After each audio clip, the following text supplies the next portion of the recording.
Todopoderoso, una vez más, Padre Celestial, estamos delante de tu dulce presencia. Te suplicamos, Señor, el consuelo y el socorro oportuno, Padre bendito, para este momento. Y que todo, Señor, cuanto hagamos sea para hacer tu buena, agradable y perfecta voluntad. Te suplico, por favor, Señor, que uses mi vida, ya que tus hijos, Señor, están necesitados de tu palabra, y que la misma, Señor, no regrese a ti vacía, sino que cumpla el propósito por el cual tú la has enviado. En el nombre de Jesús, amén. ¿Cuántos dicen gloria a Dios? Le damos una ofrenda de palmas a nuestro buen Dios. Una vez más, sean bienvenidos, mis amados hermanos.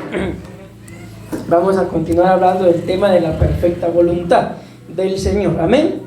La base, ya no voy a hacer más resumen, sino ahí me quedo otra vez, es Romanos capítulo 12, versículo 2, donde prácticamente nos habla de una transformación de nuestra mente para poder comprobar o saber cuál es la buena, agradable y perfecta voluntad del Señor. Amén. La palabra perfecta voluntad significa sabiduría, crecimiento mentalmente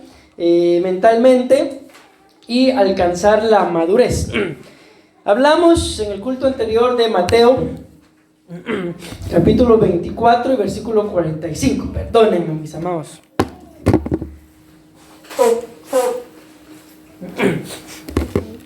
Y dice la palabra del Señor, hace una pregunta: ¿quién es, pues, el siervo fiel y prudente al cual puso su Señor sobre su casa? Dice, para que les dé el alimento a tiempo. Bienaventurado aquel siervo al cual, cuando su Señor venga, lo halle haciendo así. Una breve explicación, mis amados hermanos, de que estamos hablando que la perfecta voluntad del Señor se basa en hacer lo que tengamos que hacer, lo que Él nos ha puesto a hacer con excelencia. Amén. No hacer las cosas mediocremente, menos con aquel pensamiento de que las cosas como las cosas son para el Señor, entonces yo lo voy a hacer. Amén. Porque ustedes sí lo entendemos, ¿verdad? Si nos esforzamos, mis amados hermanos, día con día, tal vez cada quien se esfuerza por diferentes cosas, ¿verdad? Tal vez las madres o los que trabajan en este negocio, por hacer la comida a diario, ¿verdad? Pretendiendo que sea un buen plato, y la cosa es que nos esforzamos a diario por más de algo. Yo les pregunto, cuando nos levantamos cada mañana, ¿se necesita un pequeño esfuerzo? ¿O es así de simple? Yo me levanto. ¿O se necesita un pequeño esfuerzo? No importa, mis amados hermanos, a la hora que nos levantemos. Amén. Bueno, sí importa, ¿verdad? A lo que voy es de que se necesita un pequeño esfuerzo para levantarse. Entonces, si estamos de cierta forma, digámoslo así, acostumbrados a hacer pequeños esfuerzos por nosotros mismos, entonces con mayor razón deberíamos estar, tal vez no en la palabra correcta, acostumbrados a hacer esfuerzos por nuestro Señor. Amén. Porque ustedes y yo sabemos que Él no solamente se esfuerza por nosotros, sino Él le entregó su vida. Amén. Y es algo, mis amados hermanos, que lamentablemente a veces a nosotros no nos gusta hacer. Amén. Porque nos gusta que el Señor nos bendiga, nos gusta pedirle, nos gusta estar bien. En el primer culto les hacía yo la pregunta a los hermanos: díganme una de las cosas que están escritas que el Señor nos pide. Y alguien me respondió: el corazón. La Biblia dice: dame, hijo mío, tu corazón. Escuché por ahí también que alguien dijo obediencia. Y sí, el Señor nos pide obediencia. ¿Por qué? Porque Él se complace más en la obediencia que en los sacrificios. Amén. Entonces, mis amados hermanos, les digo esto porque ustedes y yo tenemos que entender de que por más que ustedes y yo nos afanemos, dice la palabra del Señor, ¿quién de nosotros, por más que se afane, puede agregarle una hora a su día? ¿Alguien? Por más que estemos o no estemos contentos con nuestra altura, ¿quién de nosotros, dice la palabra, por más que nos esforcemos, podemos agregarle un palmo o un codo a nuestra estatura? ¿Alguien? Por más que no podemos, mis amados. Entonces, las cosas como son. Por más que ustedes y yo nos esforcemos por hacer nuestra voluntad, no vamos a poder agradar al Señor. Amén. Pero si lo que hacemos para el Señor lo hacemos con excelencia y esforzándonos, por más pequeño o insignificante para nosotros que sea lo que estemos haciendo para el Señor, pero Él se agrada, Él encuentra deleite. Amén. Pero si lo que hacemos lo hacemos mediocremente, no vamos a poder agradar al Señor. Antes bien, ni a los hombres, mis amados. El punto acá es de que ustedes y yo sabemos que Cristo pronto viene. Amén. Y tenemos que esforzarnos. No sé si escuchaban la profecía, pero la profecía hablaba de cómo lamentablemente se encuentra deleite en el pecado. Yo la verdad les digo algo, mis amados hermanos, bíblicamente hablando, somos pecadores. Ninguno de nosotros podemos decir, no, pastor, yo no peco, porque la misma Biblia dice que no hay un solo hombre que pueda decir que tiene el corazón puro. Ciertamente nos santificamos, nos esforzamos, nos consagramos, pero al final, mis amados hermanos, la Biblia lo muestra, que el que si no se peca de pensamiento, se peca de hecho. Amén. Y el que no peca con sus labios, dice, el tal es varón perfecto. Amén. Pero nosotros, mis amados hermanos, pecamos con todo eso, y si no pecamos con todo eso, nos inventamos un pecado, pero la cosa es pecar. No podemos vivir sin el pecado, lamentablemente. ¿Por qué les digo esto? Porque cada uno de nosotros, para conocer cuál es la perfecta voluntad del Señor, tenemos que saber a qué me mandó Dios a esta tierra. Amén. ¿Me habrá mandado el Señor a mí como la higuera, solo a cansar la tierra? ¿Alguien cree que Dios lo mandó para eso, solo para estar como la marimba o la guitarra? ¿Será que solo para eso nos mandó el Señor? ¿Para qué los mandó el Señor? ¿Alguien que me diga para qué lo o la mandó el Señor a esta tierra o a esta iglesia? Porque ustedes tienen que tener claro eso. Ustedes y yo no venimos a la tierra porque yo soy el colado, porque yo fui el susto, yo fui el dolor de apéndice. No, el Señor nos mandó con un propósito.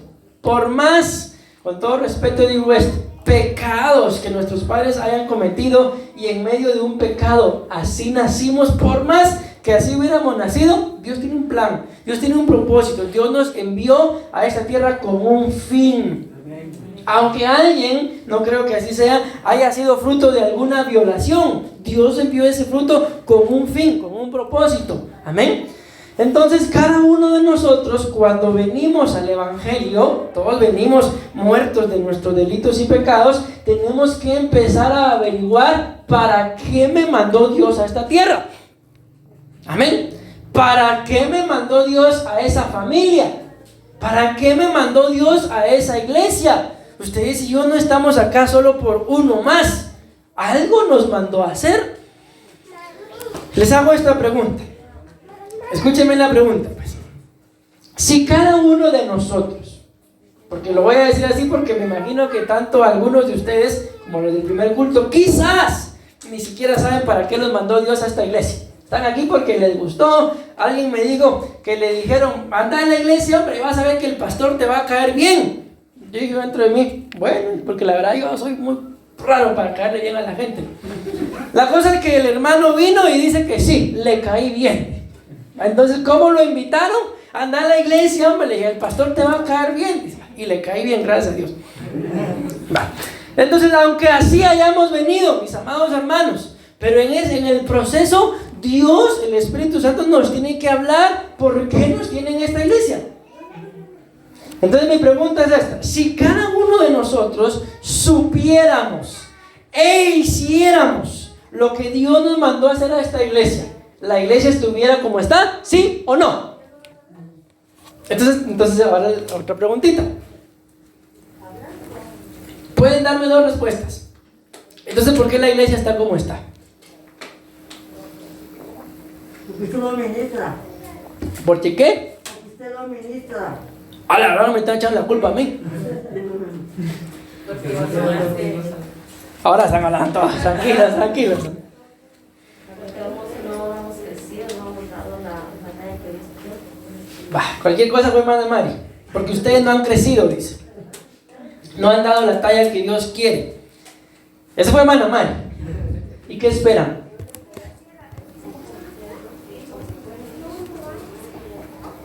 Yo les dije dos respuestas. ¿Por qué? Una, porque probablemente algunos ni sepan a qué Dios los mandó a esta iglesia. Porque lo buscamos, ¿no? Amén. Lo buscamos. Y probablemente otros, mis amados hermanos, sí saben, pero no hacen nada. Le decía yo hoy a uno de los de la alabanza, y miren, pobrecito, tengo que hablar contra los de la alabanza.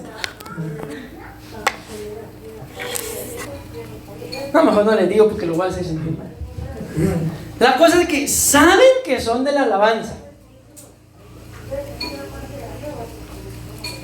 Me miran que ya estoy aquí. Miran que ya es la hora. Y esperan que yo les diga. Luego le digo, ni vienen a tocar. Estoy señalando la guitarra por pura inercia, hermano. Ni me preguntan si van a ministrar. Eso es de la alabanza, va. Entonces, mis amados hermanos, se supone, me doy a entender, no la estoy agarrando contra los de la alabanza, pero si vienen preparados y todavía están esperando, imagínense, esto es como que alguien se esté muriendo del hambre y no busque nada para comer, o que esté esperando todavía que alguien le dé la boquita. Entonces estoy poniendo un ejemplo porque casualmente eso pasó hoy.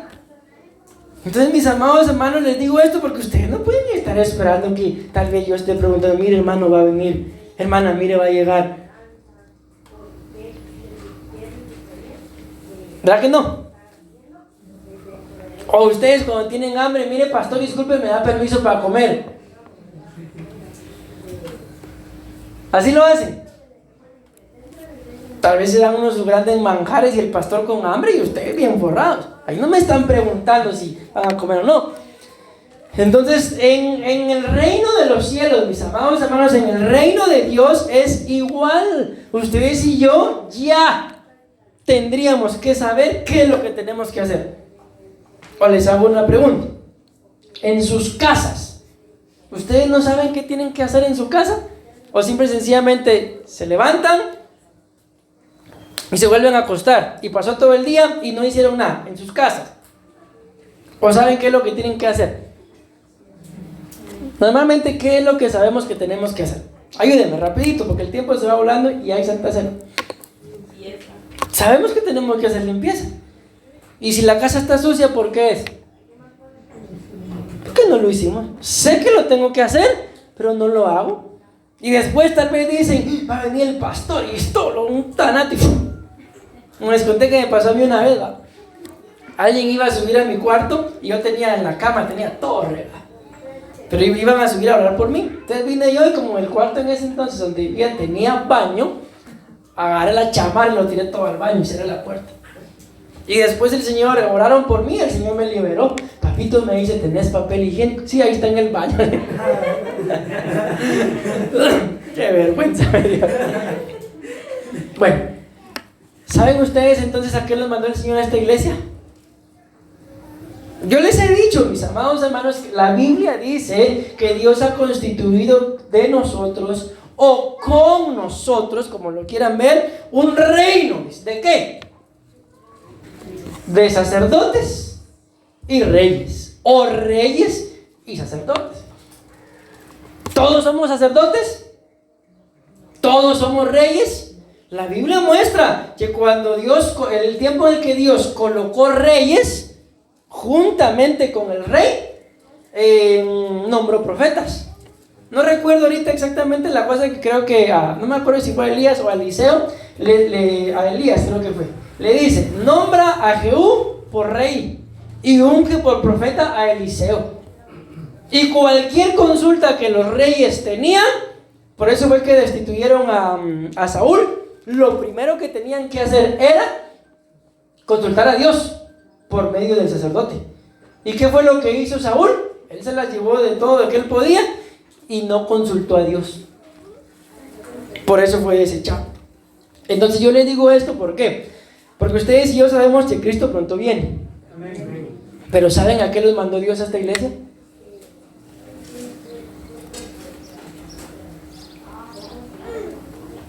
¿Por qué nadie dice amén? Porque volvemos a las dos respuestas. Porque probablemente ni saben a qué los mandó. O probablemente sí saben a qué los mandó. Pero como lo decía hermana Mari, no queremos crecer. O no podemos. O algo nos está estorbando. ¿Y qué podemos hacer en ese caso? Deberíamos de buscar, mis amados hermanos, dar esa talla. Porque ¿qué es lo que está diciendo acá? Recuérdense que todo esto viene de la perfecta voluntad. La perfecta voluntad es hacer las cosas con excelencia. Y aquí dice que el siervo que hace lo que su Señor lo mandó a hacer es bienaventurado. Y cuando Él regrese, va a ser bienaventurado porque lo encuentra haciendo lo que lo dejó haciendo cuando se fue. ¿Va a regresar el Señor, sí o no? Eso lo sabemos. ¿Y estás haciendo lo que Él te dejó haciendo?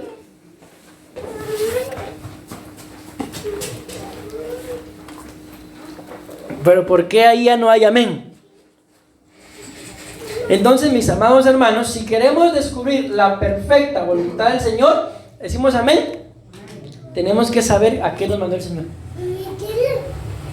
¿Amén o no amén? Que me asustan, hermano. ¿Amén? ¿Alguien ya se recordó a qué lo mandó el Señor? ¿O creen que vinieron por gusto a esta iglesia? Va, te las pongo más fácil, pues. ¿A qué los mandó el Señor? A sus casas. Porque en la iglesia alguien podrá decir, tal vez tiene unos, qué sé yo, 30 años de edad y 2 años de estar en la iglesia. Pero en su casa, lógicamente su casa ha estado donde ustedes viven, donde ustedes están. Y si han vivido ahí toda la vida, ¿alguien sabe a qué lo mandó el Señor a su casa?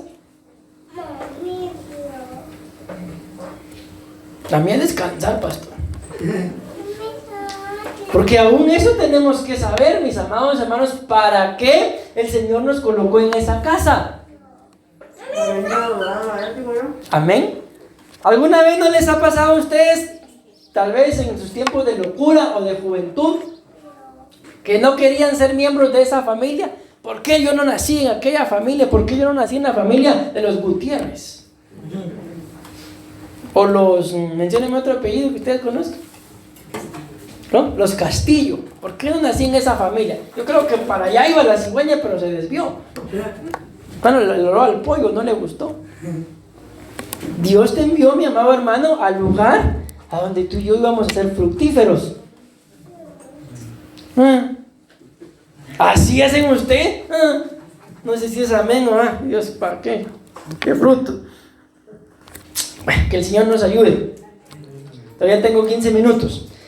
Lucas capítulo 2 versículo 52. Vean pues, esta cita que les voy a leer, se las voy a leer. ¿Por qué? Porque la palabra perfecta voluntad, uno de los significados que tiene es crecimiento. Les dije que tenía el significado de sabiduría, pero no lo tiene. Aquí está, en esta cita, por eso los estaba mezclando. Pero vean qué es lo que dice la Biblia. ¿Ya están ahí? En el libro de Lucas, capítulo 2, versículo 52. Entonces, pregunto, hermano, para que no se me pierdan. Amén. La palabra perfecta voluntad, ¿qué significa? Crecimiento. Amén. Y dice la Biblia, mis amados hermanos, que en el libro de Lucas, capítulo 2, versículo 52, esto es lo único que voy a leer por ahorita, que Jesús crecía. Entonces, si me voy dando a entender, ¿qué es hacer la perfecta voluntad del Señor? Según los significados de la palabra perfecta, hacer las cosas con excelencia. Amén. Pero ya viendo este otro significado, ¿qué es hacer la perfecta voluntad del Señor? Crecer, lo que hermana Mari decía. Entonces, si ustedes y yo, mis amados hermanos, no estamos dando una talla espiritual, entonces no estamos buscando hacer la perfecta voluntad del Señor. Si no estamos haciendo la perfecta voluntad del Señor, escúchenme a dónde voy. Es porque probablemente ni siquiera sepamos cuál sea la agradable voluntad del Señor. Y recuérdense que cuando hablamos de la agradable voluntad del Señor, hablamos que se dividía en dos partes. Número 1, nosotros bendiciendo a los demás con lo que Dios nos ha dado por su buena voluntad. Amén. Pero también es nosotros escudriñando qué le agrada al Señor que yo haga para hacerlo. Amén. Entonces, ¿qué significa eso? Que si Dios me ha bendecido, porque todo es una cadenita, si se van dando cuenta. Ok, vamos a hacer este resumen. Si yo no estoy creciendo, ahí le voy a poner las cosas en las que hay que crecer. Si no estoy creciendo, es porque no sé cuál es la perfecta voluntad del Señor.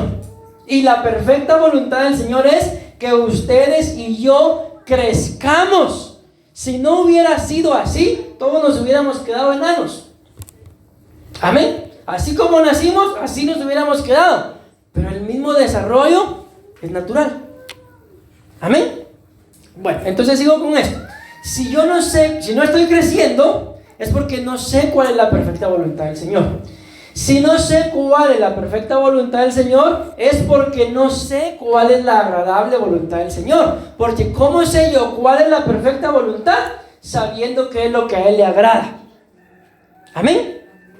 Pero también no bendiciendo a nadie con lo que Dios me ha dado. Porque esa es la buena voluntad. Entonces nos damos cuenta que simple y sencillamente, espero haberme dado a entender, si no estoy creciendo espiritualmente, podemos resumirlo así, es porque sigo teniendo el mismo tipo de pensamientos. Recuérdense que Romanos 12:2 claramente dice que tenemos que ser renovados o transformados en nuestro entendimiento, pensamiento o en nuestra forma de pensar, para que podamos saber, comprobar cuál es la buena, agradable y perfecta voluntad del Señor. ¿Me voy dando a entender, hermano? ¿Seguros? Amén. Resúmamelo, pues. ¿Por qué no puedo crecer? Me dijeron que sí me voy a entender. Porque hacemos lo que nosotros queremos y no lo que el Señor pide de nuestra vida. Miren, pues. No crezco porque no sé cuál es la perfecta voluntad del Señor. No sé cuál es la perfecta voluntad del Señor porque no sé cuál es la agradable voluntad del Señor. Amén. No sé cuál es la agradable voluntad del Señor porque con lo que el Señor me ha dado, porque algo nos ha dado el Señor, por eso estamos vivos, no puedo ni siquiera bendecir a los demás. Y no puedo hacer eso porque mi mentalidad no ha cambiado. Les decía a los hermanos en el primer culto que he estado leyendo algunos libros de gente rica, así de simple, económicamente hablando, rica. Y ellos dicen, esto no se los dije, pero les voy a decir lo que sí les dije, de que una de las formas de ser rico es dar. Dar y dar. Pero ellos dicen que la solución para que la gente llegue a ser rica no es el dinero. Y entonces, y ustedes lo pueden investigar y ahí está, por donde lo quieran buscar, que la gente que se ha ganado la lotería gana millones. Después de 5 años dice que están peor de como estaban antes de que se la ganaran. ¿Por qué? Por la mentalidad. Entonces, ¿en dónde está el secreto? Mis amados hermanos, aquí no estamos hablando para ser ricos, ¿verdad? Sino el secreto para hacer la perfecta voluntad del Señor, en que cambiemos nuestra forma de pensar. Amén. Pero en todo, porque estamos hablando de la perfecta voluntad del Señor. No estamos hablando de la perfecta voluntad del pastor. No estamos hablando de la perfecta voluntad del jefe. Estamos hablando de la perfecta voluntad de ¿quién? Y si estamos hablando de la perfecta voluntad del Señor, esto se debería de empezar a manifestar primeramente en nuestras casas. Segundo, en la iglesia. Tercero, en el trabajo. En el estudio, según a lo que se dediquen. Bueno, entonces espero en realidad, mis amados hermanos, estarme dando a entender. Amén. Si ustedes y yo hiciéramos, mis amados hermanos, lo que el Señor nos ha mandado a hacer, la iglesia no estaría como está. Yo algún día les voy a contar un testimonio, pero hace 7 meses, en un área de mi vida, cambié la forma de pensar. Y en 7 meses he logrado lo que estoy seguro que si yo no hubiera cambiado, no lo hubiera logrado. He logrado Cosas que yo mismo me he quedado sorprendido. En 7 meses. ¿Y por qué les digo 7 meses? Porque lo tengo apuntado desde el día que empecé. Y hasta el día de hoy, todo lo tengo apuntado. Hasta el día de hoy. ¿Cuánto me llevó? Me llevó 7 meses. Y les aseguro que si no hubiera marcado esa nueva etapa, seguiría igual. Entonces, mis amados hermanos, todo lo que se necesita para obtener grandes cambios es iniciar. De ahí en adelante, el Señor se encarga. Amén. Ay, Dios mío, ayúdame, Señor. ¿Qué significa la palabra perfecta voluntad? Crecimiento, crecer. Y dice la Biblia que el Señor Jesús crecía, vean, crecía por lo menos en 3 cosas. Número 1, crecía en sabiduría. Número 2, crecía en estatura. Número 3, crecía en gracia para con Dios y para con los hombres. Entonces, si la Biblia habla que Jesús es la talla del varón perfecto, amén, ¿en qué tenemos que crecer nosotros también? Conocimiento y estatura. Sí, según el orden que está acá, lo primero, no sé si su Biblia dirá algo diferente, lo mío dice que lo primero es en sabiduría. Puede ser, no puede ser. Después, también alguna Biblia dice conocimiento, en estatura, pero también en gracia. O sea, hay 3 cosas por lo menos, y si le agregamos el conocimiento, aunque aquí al ver los significados vamos a agregarle varias cosas más, en las cuales ustedes y yo tenemos que crecer. ¿Decimos amén? La Biblia dice, mis amados hermanos, no sé si lo traigo acá, no, aquí no lo traigo otra cosa, que el que carece de sabiduría, ¿qué dice? Que la pida.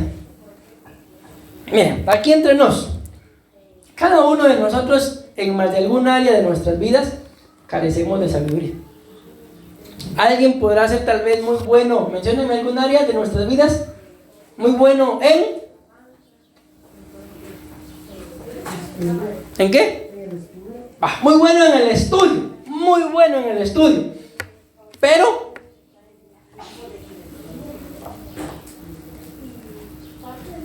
yo no sé, pastor, yo no soy chute, yo no me meto en la vida de la gente. Ya a lo que me refiero, pues, es bueno en una cosa, pero en otra necesita sabiduría. Ayúdenos, es bueno en el estudio, pero por ejemplo se enamora de todas las patojas. Todas las de primaria, me dijo alguien, están enamoradas de mí, me dijo. Bueno para el estudio, pero sentimentalmente es una vaca chava. ¿Por qué? Porque necesitamos sabiduría. Mencionen otra área en la que alguien sea bueno. En la carpintería es. Pero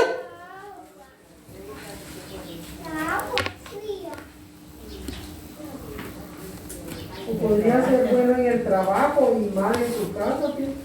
me dio duro. Bueno en el trabajo, pero malo en la casa. ¿Cómo es aquel dicho que dicen? Candil de la calle y oscuridad de su casa. Mencionen otro. ¿Bueno en qué?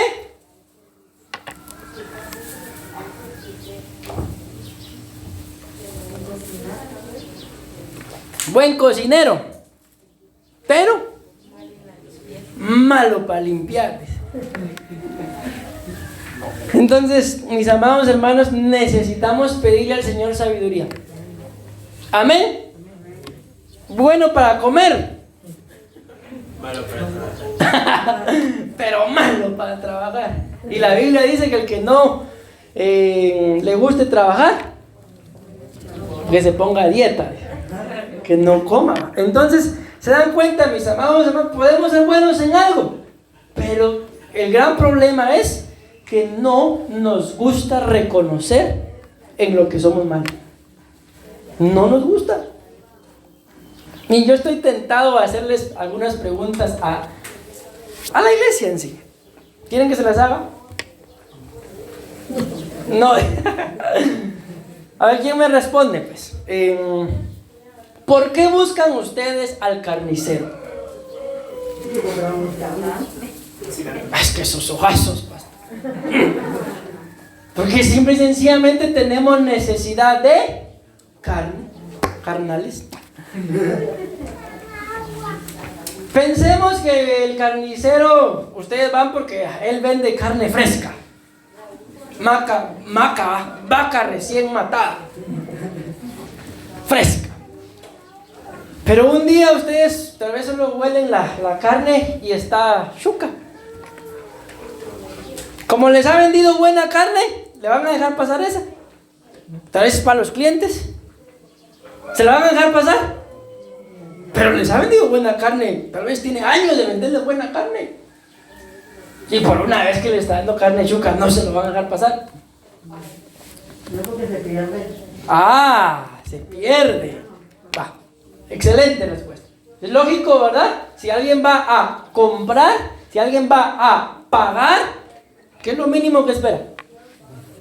Un buen producto, ¿verdad? De buena calidad. ¿Por qué buscan ustedes al pastor?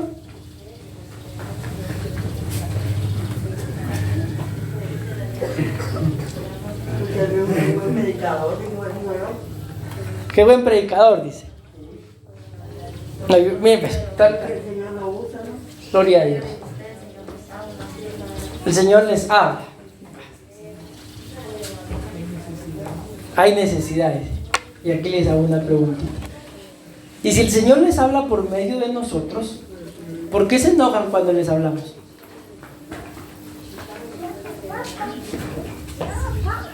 Como seres humanos no nos gusta reconocer nuestros errores. Entonces lo que nos falta es sabiduría. Porque al carnicero no le dejamos pasar la carne chuca, pero con los pastores sí nos sacamos de ondas y nos regañan. Entonces lo que demostramos es que no queremos nada. Porque a veces nos ponen disciplina, ¿no? Yo les decía el viernes a los hermanos, sí creo que fue a los de la alabanza, que la Biblia dice, mis amados hermanos, que la única razón para tenerle miedo a las autoridades es que estén haciendo las cosas mal. De lo contrario, no hay por qué tenerle miedo a una autoridad. Así lo dice. Teme, dice. ¿Por qué? Porque no por gusto tiene la espada. Así lo dice Romanos capítulo 13, versículo 1, 2, 3, 4, 5, por ahí. Entonces vuelvo a la carga con esto. Y lástima que no estaban todos, porque esta pregunta quería hacérselas a todos. ¿Por qué, mis amados hermanos? Porque nos falta un poquito de sabiduría. Nos falta crecer en sabiduría. Si no le dejamos pasar la carne chuca al carnicero, amén, entonces no deberían de enojarse si nosotros le llamamos la atención, si están haciendo las cosas mal. En el primer culto les decía a los hermanos de que hubo algún tiempo en el que yo les he contado, ¿verdad? En el que yo decía así hasta frustrado, pero ¿por qué me regañan por lo malo que hago y por lo bueno que hago? No me dicen nada. Uno de estos días el Señor me habló y me decía: por lo bueno que hiciste, estás en donde estás, pero por lo malo que hagas, te puedo quitar de ahí. Entonces, ¿a quién le gustaría que le quiten lo que tiene, solo por estar haciendo lo malo? Entonces, como a ninguno nos gustaría, mejor el Señor envía a que nos digan: estás haciendo esto mal, y lo bueno que hiciste es lo que te tiene donde estás. Pero lo malo que hagas te puede hacer perder lo que tienes, te puede hacer perder el lugar, el trabajo, qué sé yo. Entonces démosle gracias a Dios que tenemos gente que nos haga ver nuestros errores. ¿Por qué? Porque si no tenemos a nadie que nos haga ver nuestros errores, por lo malo que hagamos, vamos a perder lo que Dios nos ha dado. Y les decía a los hermanos en el primer culto: ¿y cuál es el precio de perder lo que Dios nos ha dado? El precio se llama alma. El alma es el precio, es lo que pagamos por portarnos mal. Y aquí viene lo que la palabra dice: ¿de qué le sirve al hombre ganar el mundo si pierde su alma? Entonces, mis amados hermanos, pidámosle al Señor que nos ayude a crecer en sabiduría. Amén. Dice la palabra del Señor: en cuanto de vosotros dependa, estad en paz con todos. Pero hay gente, hermano, que por más que uno quiera estar en paz, no quiere. Hay que miren ellos qué hacen. Pero si depende de nosotros, tranquilos, en paz. Eso se llama sabiduría. Porque ¿por qué nos vamos a estar quitando la vida, mis amados hermanos, por alguien que no quiere? Amén. El mismo Señor Jesús entregó su vida por nuestros pecados. Si no apreciamos ese sacrificio, ¿vamos a apreciar las palabras que los pastores digamos? Entran por aquí y salen por acá, o tal vez ni entran. O les decía a los hermanos en el primer culto, uno de los dolores que nos dan a los pastores es que nosotros nos esforzamos enseñándoles, instruyéndolos, y luego viene alguien, y les ponía un ejemplo de un pastor que un día llegó una hermana y le dice: pastor, fíjese que yo tengo dudas en relación a eso del velo. ¿Por qué, hija? Porque hablé con una hermana en el mercado que ellos no se cubren, y ella dice que eso no. Y él le dice: ¿cómo es posible? Le dice, que tenés 14 años congregándote acá y yo te he dado doctrina, y en 5 o 10 minutos te cambia alguien la doctrina en la calle. Entonces, eso, mis amados hermanos, le decía a los hermanos del otro culto: ustedes están enseñándole a sus hijos, y ustedes creen que van a ser obedientes, y a las primeras de cambio hacen todo lo contrario a lo que ustedes les enseñan. La vez pasada les conté también de un video que anda ahí por las redes sociales. Ahora le llaman esto, ¿cómo le llaman esto? Experimento social. En otras palabras, mis amados hermanos, tratemos la forma, ese es un consejo, de vivir lo más sana y puramente que podamos. ¿Por qué? Porque la actualidad de las redes sociales se llama experimentos sociales. Tal vez ustedes los hayan visto. Por ejemplo, pasa alguien y bota la billetera ahí enfrente de Luis, y ese es un ejemplo. Y son experimentos sociales, los están grabando. Y luego el que la botó pasa y regresa, y los videos que yo he visto, no he visto a uno que devuelva la billetera. No, aquí no pasó. ¿Por qué la devuelven? Te están grabando. Entonces, el día de hoy les digo, más temores cuando tenemos que tener. ¿Por qué? Hoy hay cámaras por todos lados, hermano. Si no le tienen temor al Señor, por lo menos teman a las cámaras. Porque en donde menos se imaginen, los pueden grabar, los van a deshonrar y los van a hacer perderlo todo. Entonces, el día de hoy es cuando más sabios tenemos que ser. Si ustedes miran algo así, devuélvanlo, hermano. ¿Quién quita los estén grabando y después los pongan en mal? Porque allá dan un montón de videos de un montón de gente que se roban las cosas, y como los están grabando, los devuelven. Otros que llegan, andan ahí con la manita de su novia y les ofrecen dinero. 50, ¿cuánto es? Sí, $50,000 por dejarme estar tanto tiempo con tu novia. Y no he visto una sola mujer que diga no. Todas le dicen a su novio: venga, ya saben ni qué mira. Lo mismo que usted, pastor. Todas le dicen al novio: mi amor, solo un ratito me voy a ir con él, luego te busco. Y los están grabando. Entonces tengan mucho cuidado. Acuérdense que no sé ni por qué les estoy diciendo esto. Después no vayan a ser avergonzados. Acuérdense que esto empezó con la señorita Laura. ¡Que pase el video! Y todavía los sinvergüenzas: no, ese que está ahí no soy yo. Y hasta el número de placa tienen.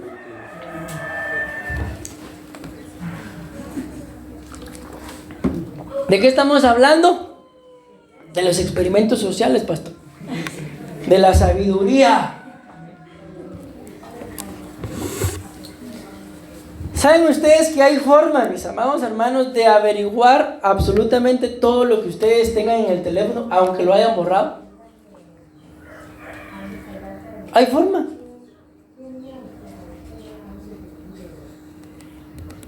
Ay, Dios mío, me voy a deshacer de ese teléfono. Por eso la pastora la vez pasada dio una palabra que es: los que no puedan usar el teléfono, que se les arruine. Cada ratito andan cambiando. Y como dice aquel corito, y aunque la cárcel sea duro, no deja de ser prisión. Aunque sea, menciónenme algún buen teléfono así.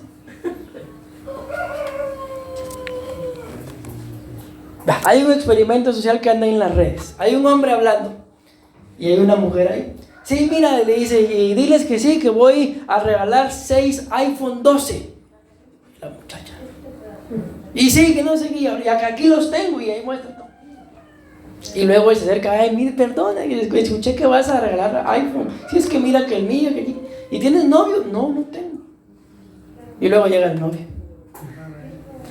Y al final las descubren interesadas. No, yo con una interesada. Yo me quedaba viendo, ¿será que no es uno de la iglesia? Dije yo. Sí, pastor, para dar los diezmos. Me voy dando a entender, hermanos. Seamos sabios, por favor. Acuérdense lo que les estoy diciendo. Si encuentran algo ahí tirado, devuélvanlo. Después no los vayan a avergonzar. Es que es lo que yo necesitaba.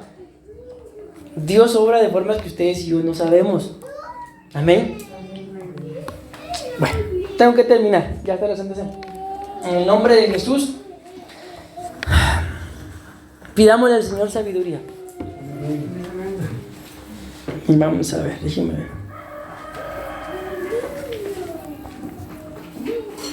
ver. Aquí estamos. Le voy a leer algunas citas rápidamente.